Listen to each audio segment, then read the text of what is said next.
What is up, guys? Welcome back to the channel. Everyday Carry for Everyday Guys. So today we are going to be talking about, or reviewing, shall I say, my EDC Glock 19. Now this video was brought about by the fact that since I did my EDC gear review, which is popping up in your screen, people have asked me for my opinion on certain Glock upgrades. I've done quite a lot of upgrades to mine, and I think the best way to do this is for me to tell you what I've done, what my experiences are with what I've done, and then, you can decide if it's something you want to do for yourself.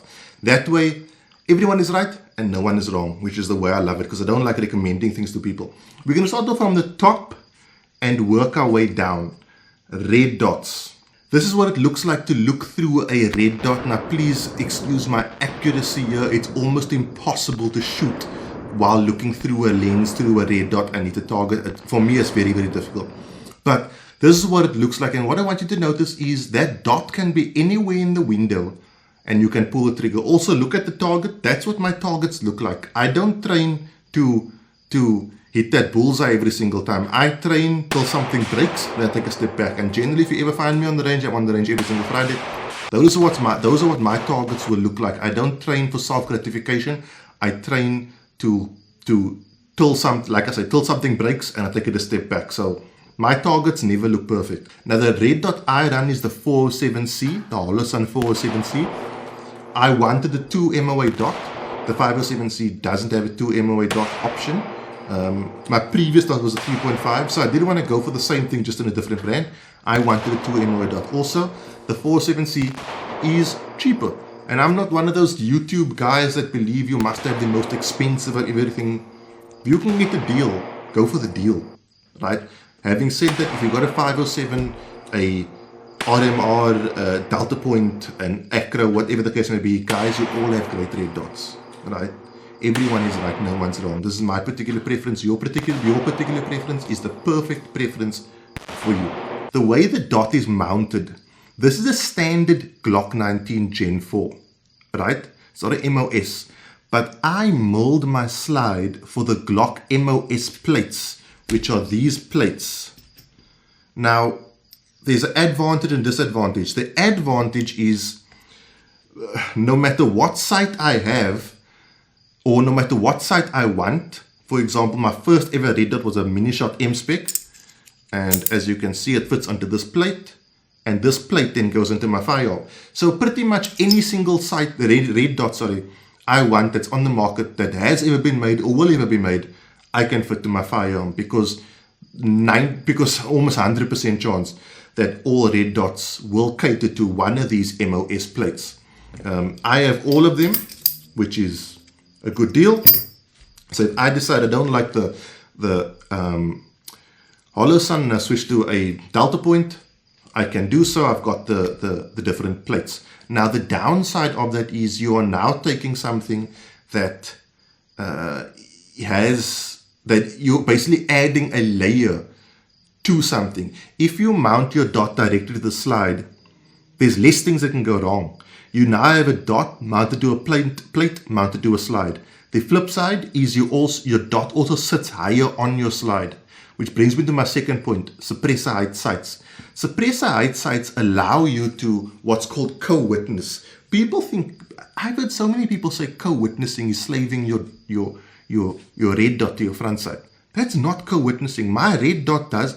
When I have a perfect sight picture, my red dot doesn't sit on my front sight. It's a bit above my front sight. Okay. Co-witness is when you can look through your red dot,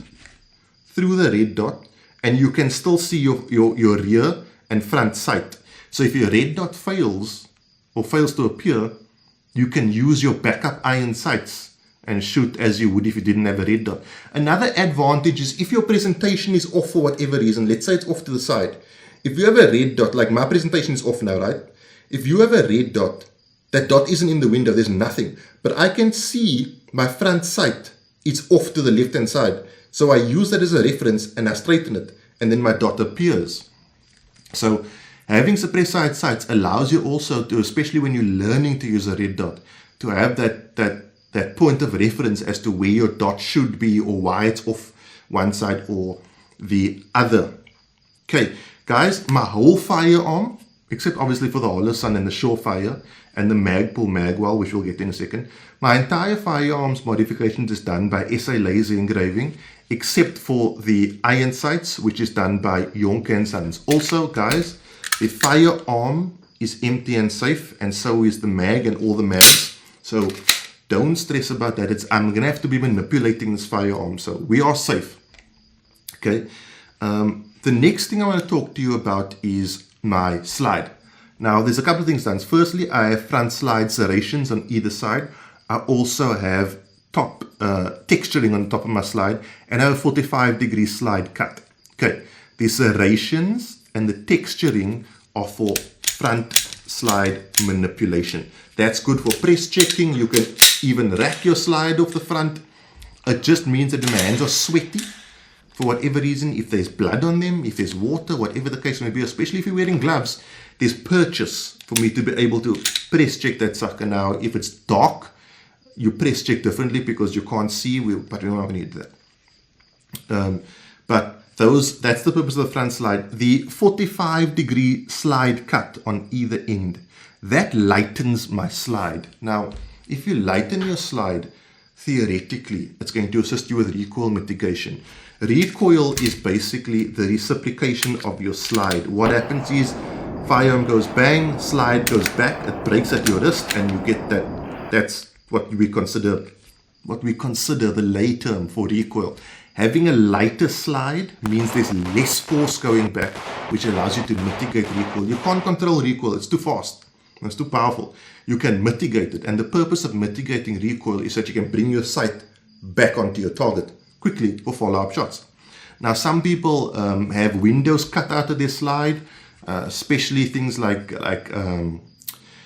competition guns. Their slides are lightened in many different ways. I'm not a big fan of the window cut out into the slide.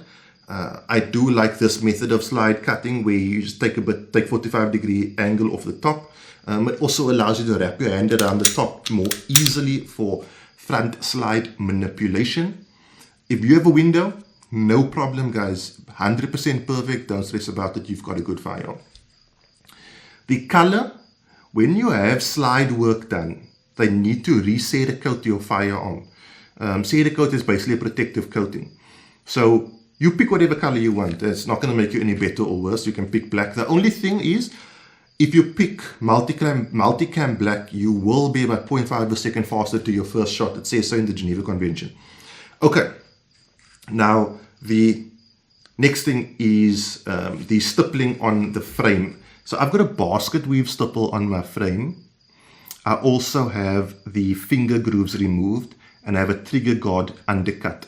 The stippling is simply for control. When your hands get sweaty, especially on hot days, especially when you're new to shooting, your hands will sweat because you're nervous. Having that extra grippy texture on the firearm just allows you to grip and control it better. The trigger guard undercut, I've got a cut here and a cut here. Basically, this cut allows me to get my hand, so weird, to get my hand higher up on the firearm. The higher up I can get on this firearm, the more recoil mitigation I have. The other undercut, the second cut, allows a reference point, a tactile reference point for where my support hand goes. So it's just a degree of tactility to where my hands should go, and I can feel it, right?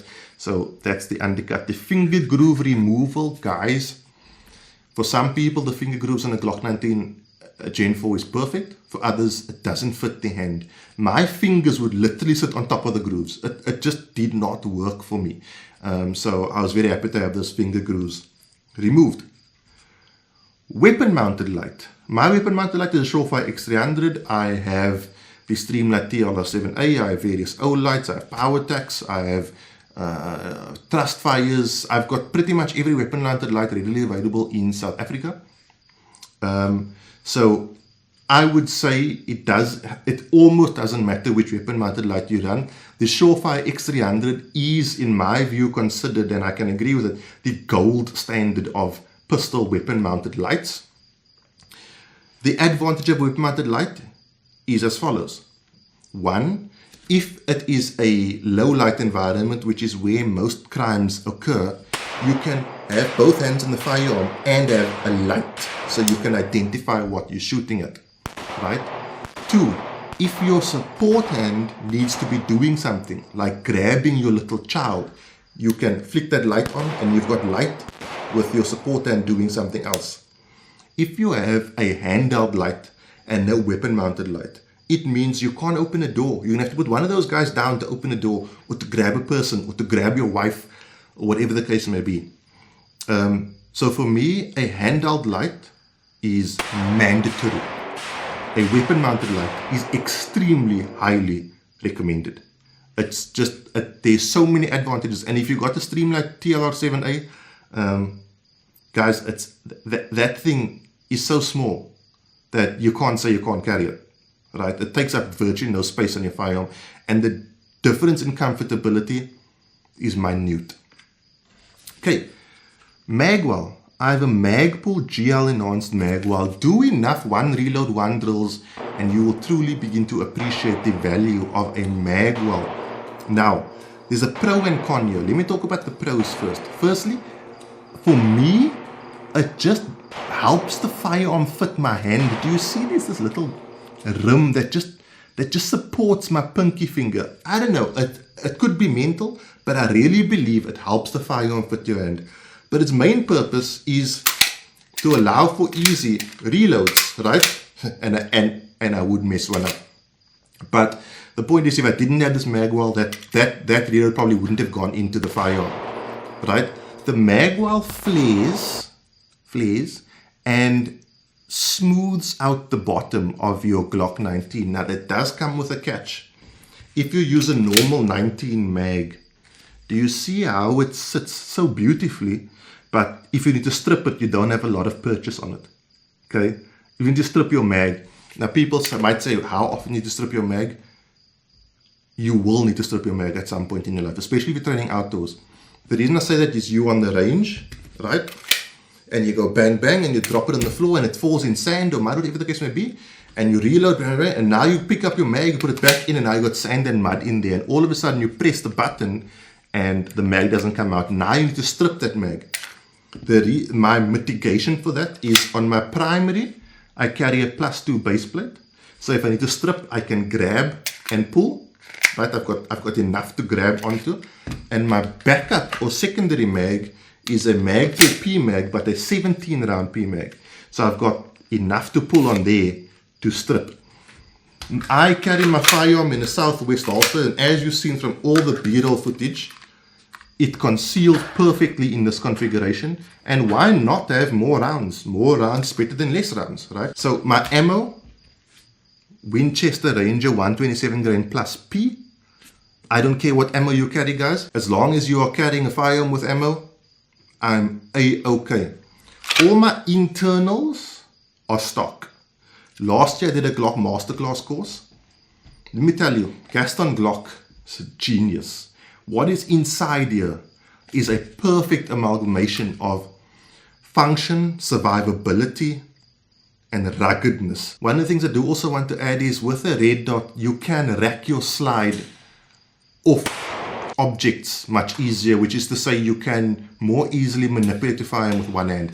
I don't recommend you rack your slide off your optic body, but if you have to, you have to.